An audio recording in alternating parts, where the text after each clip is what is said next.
செஞ்சாந்து குழம்பெடுத்து தீட்டி வைத்த சித்திரமே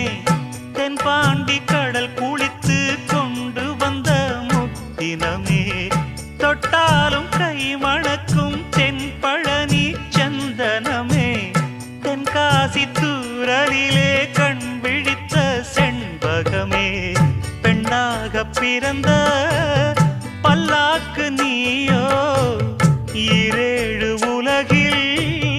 ஈடாக யாரோ நெஞ்சோடு கூடு கட்டி கூவும் குயிலோ பாத கொலுசு பாட்டு பாடி வரும்